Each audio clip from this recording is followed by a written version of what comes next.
नमस्कार दोस्तों, स्वागत है आपका स्कंद पुराण के महेश्वर खंड के कुमारिका खंड के एक नए अध्याय में। आज हम जानेंगे कलाप ग्राम निवासी शूतन द्वारा नारद जी के जटिल प्रश्नों का समाधान। तो चलिए वीडियो को शुरू करते हैं। नारद जी कहते हैं, अर्जुन, मैं देश देश घूमकर विद्या रूपी नेत्र वाले ब्राह्मणों की परीक्षा करता हूँ। यदि वे मेरे प्रश्नों का उत्तर दे देंगे तब मैं उन्हें दान करूंगा। ऐसा विचार करके मैं उस स्थान से उठा और महर्षियों के आश्रमों पर इन प्रश्न रूपी श्लोकों का गान करता हुआ विचरण करने लगा। वे श्लोक इस प्रकार हैं, सुनो। पहला, मात्रका को कौन विशेष रूप से जानता है? वह मात्रका कितने प्रकार की और कैसे अक्षरों वाली है? कौन द्विज 25 वस्तुओं के बने हुए ग्रह को अच्छी तरह जानता है? ये दूसरा। इसके बाद तीसरा, अनेक रूप वाली स्त्री को एक रूप वाली बनाने की कला किसको ज्ञात है? तीसरा। इसके बाद चौथा, संसार में रहने वाले कौन पुरुष विचित्र कथा वाली वाक्य रचना को जानता है? पांचवा, कौन स्वाध्यायशील ब्राह्मण समुद्र में रहने वाले महान ग्रह की जानकारी रखता है? छठवां, किस श्रेष्ठ ब्राह्मण को 8 प्रकार के ब्राह्मणत्व का ज्ञान है? सातवां, चारों युगों के मूल दिनांकों को कौन बता सकता है? सातवां, चारों युगों के मूल दिनों को कौन बता सकता है? आठवां, 14 मनुओं के मूल दिवस का किसको ज्ञान है? नौवां, भगवान सूर्य किस दिन पहले पहल रथ पर सवार हुए? 10वां, जो काले सर्प की भांति सब प्राणियों को उद्वेग में डाले रहता है, उसे कौन जानता है? 11वां, इस भयंकर संसार में कौन दक्ष मनुष्यों से अत्यधिक दक्ष माना गया है? 12वां, कौन ब्राह्मण दोनों मार्गों को जानता है, बतलाता है? जो श्रेष्ठ ब्राह्मण मेरे इन 12 प्रश्नों को जानते हैं वे मेरे लिए परम पूज्य है और मैं उनका चिरकाल तक सेवक बना रहूंगा। अर्जुन, इन प्रश्नों का गान करता हुआ मैं सारी पृथ्वी पर घूमता रहा। मुझे जो जो ब्राह्मण मिले उन सब ने यही कहा, आपके इन प्रश्नों की व्याख्या बहुत कठिन है, हम तो केवल नमस्कार करते हैं। इस प्रकार सारी पृथ्वी पर घूमकर मैं लौट आया और हिमालय के शिखर पर बैठकर पुनः इस प्रकार विचार करने लगा, अहो, मैंने सब ब्राह्मणों को देख लिया, अब क्या करूं? इसी समय मेरे मन में यह विचार उत्पन्न हुआ कि मैं अभी तक कलाप ग्राम में तो गया ही नहीं। वह एक उत्तम स्थान है जहाँ ऐसे ब्राह्मण निवास करते हैं जो तपस्या के मूर्तिमान स्वरूप है। उनकी संख्या 84,000 है। वे सब के सब वेदाध्ययन से सुशोभित होते रहते हैं, अतः उसी स्थान पर चलूं। मन ही मन ऐसा निश्चय करके मैं वहाँ से चल दिया और आकाश मार्ग से वहाँ जा पहुँचा। पुण्य भूमि पर बसा हुआ वह श्रेष्ठ ग्राम 100 योजन तक फैला हुआ था। नाना प्रकार के वृक्ष वहाँ सब ओर से छाया किए हुए थे। अग्निहोत्र से उठा हुआ धुएं का प्रवाह वहाँ कभी शांत नहीं होता था। कलाप ग्राम वह स्थान है जहाँ सतयुग के लिए सूर्यवंश, चंद्रवंश तथा ब्राह्मण वंश का बीज शेष और सुरक्षित है। उस स्थान पर पहुंचकर मैंने द्विजों के आश्रमों में प्रवेश किया। वहाँ श्रेष्ठ ब्राह्मण मधुर वाणी में अनेक प्रकार के वादों पर वार्तालाप कर रहे थे। उस समय उस विद्वत सभा के बीच मैंने अपनी भुजा उठाकर घोषणा की, ब्राह्मणों, आप लोग मेरे प्रश्नों का समाधान कीजिए। ब्राह्मण बोले, विप्रवर, आप अपना प्रश्न उपस्थित कीजिए। यह हमारे लिए बहुत बड़ा लाभ है कि आप कोई प्रश्न पूछ रहे हैं। वहाँ के विद्वान ब्राह्मण कहने लगे, पहले मैं उत्तर दूंगा। ऐसा कहकर एक दूसरे को मना करने लगे। तब मैंने उनके सामने अपने 12 प्रश्न उपस्थित किए। सुनकर वे मुनीश्वर उन प्रश्नों को खिलवाड़ समझते हुए मुझसे कहने लगे, विप्रवर, आपके प्रश्न तो बालकों से है। इन छोटे छोटे प्रश्नों से यहाँ क्या होने वाला है? आप हम लोगों में जिसे सबसे छोटा और ज्ञानहीन समझते हो वही इन प्रश्नों का उत्तर दे। यह सुनकर मुझे बड़ा आश्चर्य हुआ। मैंने अपने को कृतार्थ माना और उनमें से एक बालक को सबसे हीन समझकर कहा, यह मेरे प्रश्नों का उत्तर दे। उस बालक ब्राह्मण का नाम शूतन था। उसने मेरे प्रश्नों का उत्तर देते हुए कहा, पहला, मात्रका में 52 अक्षर बताए गए हैं। उनमें सबसे प्रथम अक्षर ओमकार है। उसमें शिवा 14 स्वर 33 व्यंजन, अनुस्वर, विसर्ग, जिह्वा मूलीय तथा उपदमानीय, ये सब मिलकर 52 मात्रा का वर्ण माने गए हैं। द्विजर, यह तो मैंने आपसे अक्षरों की संख्या बताई है, अब इनका अर्थ सुनिए। इस अर्थ के विषय में पहले आपसे एक इतिहास कहूँगा। पूर्व काल की बात है। मिथिला नगरी में कौतुम नाम से प्रसिद्ध एक ब्राह्मण रहते थे। उन्होंने इस पृथ्वी पर प्रचलित हुई संपूर्ण विद्याओं को पढ़ लिया था। वे 31,000 वर्षों तक आदरपूर्वक अध्ययन में लगे रहे। उनका एक क्षण भी कभी व्यर्थ नष्ट नहीं हुआ। अध्ययन पूरा करके जब वे गृहस्थ हुए, तब कुछ काल के बाद उनके एक पुत्र हुआ। उनके सारे बर्ताव जड़ की भांति होते थे। उसने केवल मात्रका पढ़ी। मात्रका पढ़ने के बाद वह किसी प्रकार की दूसरी कोई बात नहीं याद रखता था। इससे उसके माता पिता बहुत खिन्न हुए और उस जड़ बालक से कहने लगे, बेटा पढ़ो पढ़ो, मैं तुम्हें मिठाई दूंगा। नहीं पढ़ोगे तो यह मिठाई दूसरे को दे दूंगा और तुम्हारे दोनों कान उखाड़ लूंगा। यह सुनकर पुत्र ने कहा, पिताजी, क्या मिठाई लेने के लिए ही पढ़ा जाता है? क्या लोभ की पूर्ति ही अध्ययन का उद्देश्य है? अध्ययन तो उसका नाम है जो मनुष्य को परलोक में लाभ पहुंचाने वाला होता है। कौतुम बोले, वत्स, ऐसी बातें कहने वाले तेरी आयु बढ़े। तेरी यह बुद्धि बहुत अच्छी है, पर तू पढ़ता क्यों नहीं? पुत्र ने कहा, पिताजी, जानने योग्य जितनी भी बातें हैं वे सब तो मैंने मातृका में ही जान ली। बताइए इसके बाद अब कंठ किस लिए सुखाया जाए? पिता बोले, वत्स, तू तो आज बड़ी विचित्र बात कहता है। मातृका में तूने किस ज्ञातव्य अर्थ का ज्ञान प्राप्त किया है? बता बता, मैं तेरी बात फिर सुनना चाहता हूँ। पुत्र ने कहा, पिताजी, आपने 31,000 वर्षों तक नाना प्रकार के तर्कों का अध्ययन करते हुए भी अपने मन में केवल भ्रम का ही साधन किया है। यह धर्म है, ऐसा कहकर शास्त्रों में जो धर्म बताया गया है उसमें चित्त भ्रांत सा हो जाता है। आप उपदेश को केवल पढ़ते हैं, उसके वास्तविक अर्थ की जानकारी नहीं रखते। जो ब्राह्मण केवल पाठ पत्र करते हैं, अर्थ नहीं समझते, वे 2 पैर वाले पशु हैं। अतः मैं आपसे मोहनाशक वचन सुनाता हूँ। अकार ब्रह्मा कहे गए हैं, भगवान विष्णु उकार बतलाए गए हैं, मकार को भगवान महेश्वर का प्रतीक माना गया है। ये 3 गुणमय स्वरूप बताए गए हैं। ओमकार के मस्तक पर जो अनुस्वार रूप अर्धमात्रा है वह सर्वोत्कृष्ट भगवान सदाशिव का प्रतीक है। यह है ओमकार की महिमा, जिसका वर्णन कोटि कोटि ग्रंथों द्वारा 10,000 वर्षों में भी नहीं किया जा सकता। पुनः जो मातृका का सार सर्वस्व बताया गया है उसे सुनिए। अकार से लेकर औकार तक जो 14 स्वर है वे 14 मनुस्वरूप है।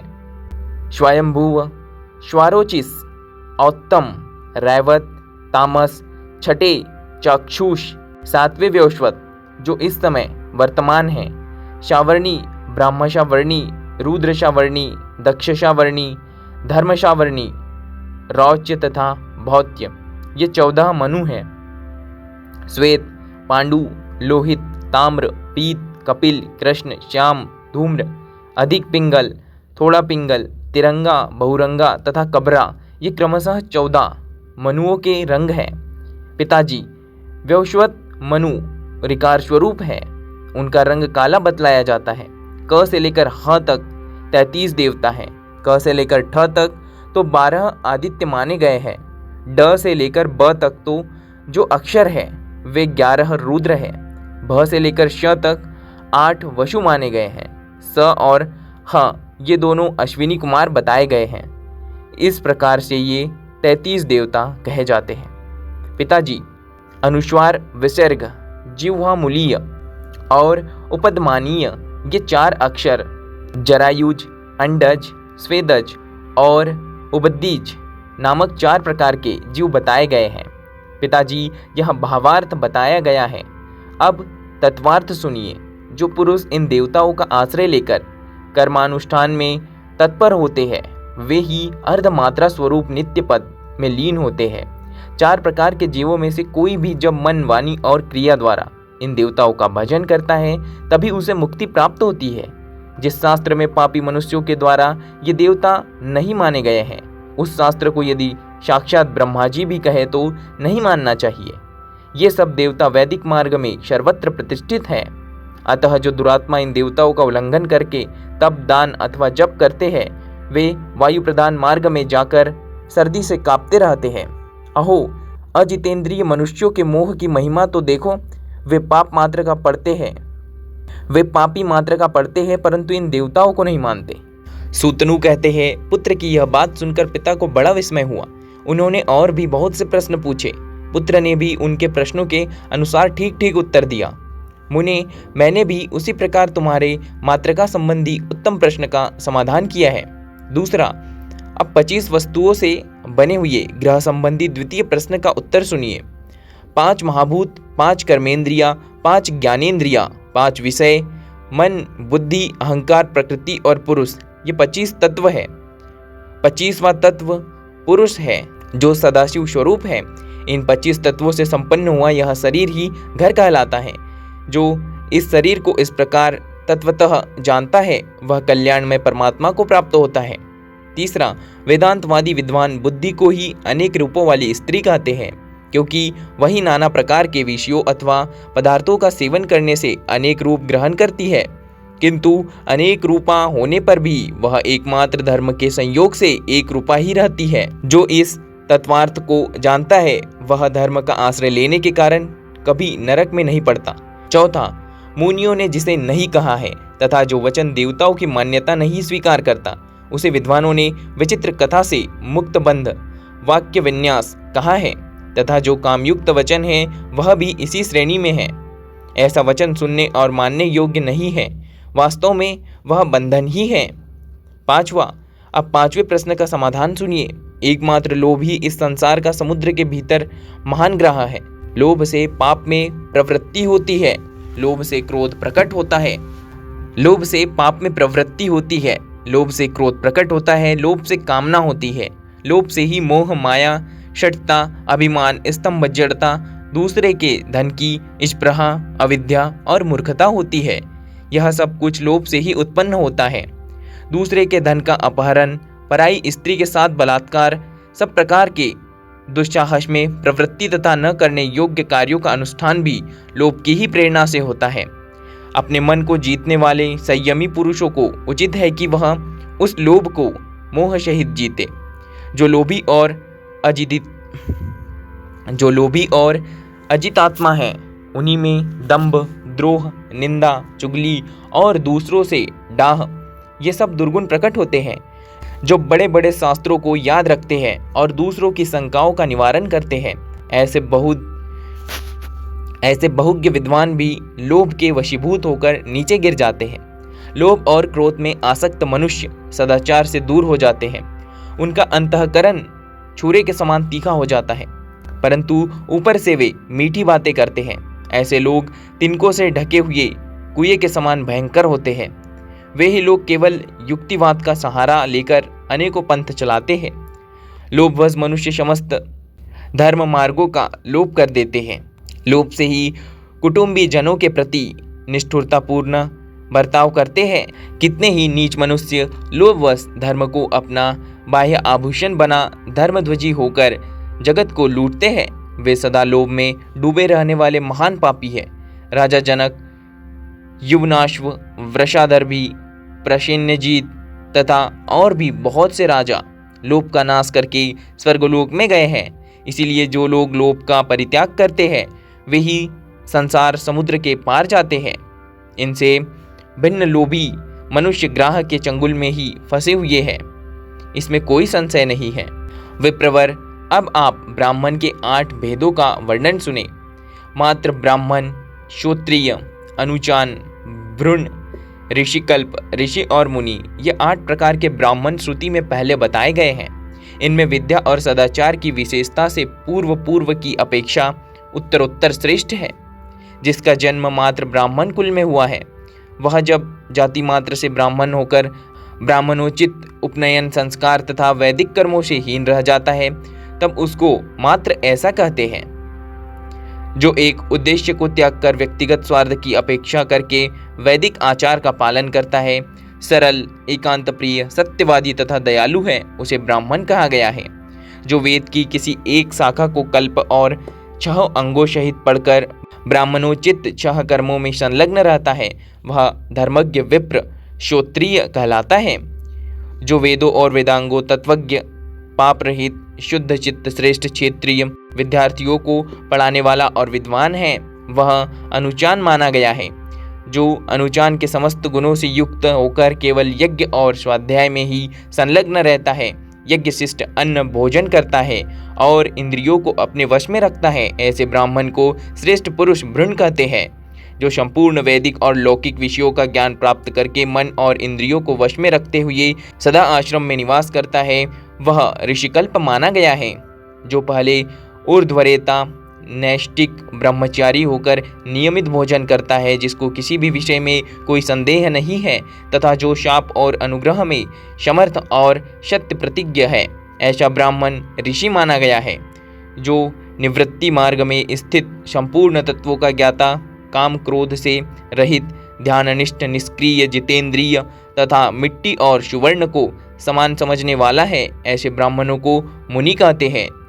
इस प्रकार वंश विद्या और व्रत से ऊंचे उठे हुए ब्राह्मण त्रिशुल्क कहलाते हैं। वे ही यज्ञ आदि में पूजे जाते हैं। इस प्रकार 8 भेदों वाले ब्राह्मणत्व का वर्णन किया गया है।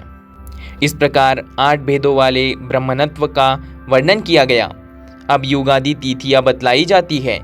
कार्तिक मास के शुक्ल पक्ष की 9वीं तिथि सतयुग की आदि बताई गई है। वैशाख शुक्ल पक्ष की जो तृतीया है वह त्रेता युग आदि कही जाती है। माघ कृष्ण पक्ष की अमावस्या को विद्वानों ने द्वापर की आदि तिथि माना है और भाद्र कृष्ण त्रयोदशी कलयुग की प्रारंभ तिथि कही गई है। ये 4 युगादि तिथियां हैं। इनमें किया हुआ दान और होम अक्षय जानना चाहिए। प्रत्येक युग में वर्षों तक दान करने से जो फल होता है वह युगादि काल में एक दिन के दान से प्राप्त हो जाता है। ये युगादि तिथियां बताई गई है। अब मन्वंतरी की प्रारंभिक तिथियों का श्रवण कीजिए। आश्विन शुक्ल नवमी, कार्तिक की द्वादशी, चैत्र और भाद्र की तृतीया, फाल्गुन की अमावस्या, पौष की एकादशी, आषाढ़ की 10वीं, माघ की सप्तमी, श्रावण की कृष्णा अष्टमी, आषाढ़ की पूर्णिमा, कार्तिक की पूर्णिमा, फाल्गुन, चैत्र और ज्येष्ठ की पूर्णिमा, ये मन्वंतरी की आदि तिथियां हैं जो दान के पुण्य को अक्षय करने वाली है। भगवान सूर्य जिस तिथि को पहले पहल रथ पर आरूढ़ हुए वह ब्राह्मणों द्वारा माघ मास की सप्तमी बताई गई है, जिसे रथ सप्तमी कहते हैं। उस तिथि को दिया हुआ दान और किया हुआ यज्ञ सब अक्षय माना गया है। वह सब प्रकार की दरिद्रता को दूर करने वाला और भगवान सूर्य की प्रसन्नता का साधक बताया गया है। विद्वान पुरुष जिसे सदा उद्वेग में डालने वाला बताते हैं, उसका यथार्थ परिचय सुनिए। जो प्रतिदिन याचना करता है वह स्वर्ग में जाने का अधिकारी नहीं है। जैसे चोर सब जीवों को उद्वेग में डाल देता है, उसी प्रकार वह भी है। वह पापात्मा सबके लिए सदा उद्वेग कारक होने के कारण नरक में पड़ता है। ब्राह्मण, इस लोक में किस कर्म से मुझे सिद्धि प्राप्त हो सकती है और मृत्यु के पश्चात यहाँ से मुझे कहाँ किस लोक में जाना है? इस बात का भली भांति विचार करके जो पुरुष भावी क्लेश के निराकरण का समुचित उपाय करता है, विद्वानों ने उसी को दक्ष पुरुषों से भी अधिक दक्ष कहा गया है। पुरुष अपनी आयु में से 8 मास 1 दिन अथवा संपूर्ण पूर्वावस्था में अथवा पूरी आयु भर ऐसा कर्म अवश्य करे जिससे अंत में वह परम सुखी और निरंतर उन्नति के पथ पर बढ़ता रहे। वेदांतवादी विद्वान अर्ची मार्ग से जाने वाला पुरुष मोक्ष को प्राप्त होता है और धूम मार्ग से जाने वाला जीव स्वर्ग में पुण्य फल भोग कर पुनः इस संसार में लौट जाता है। सकाम भाव से किए हुए यज्ञ आदि द्वारा धूम मार्ग की प्राप्ति होती है और नैष्कर्म मतलब कि कर्म फल त्याग एवं ज्ञान से अर्ची मार्ग प्राप्त होता है। इन दोनों से भिन्न जो अशास्त्रीय मार्ग है वह पाखंड कहलाता है। जो देवताओं तथा मनुप्रोक्त धर्मों को नहीं मानता वह उक्त दोनों मार्गों को नहीं प्राप्त होता। इस प्रकार यह तत्वार्थ का निरूपण किया गया है। विप्रवर, आपके इन प्रश्नों का यथाशक्ति समाधान किया गया है। यह ठीक है या नहीं, इसको आप बतलाइए, साथ ही अपना परिचय भी दीजिए। दोस्तों, यहाँ पर माहेश्वर खंड के कुमारिका खंड के इस अध्याय का समापन होता है। बाकी हम पढ़ेंगे अगले वीडियो में, अगले अध्याय में। तब तक के लिए धन्यवाद।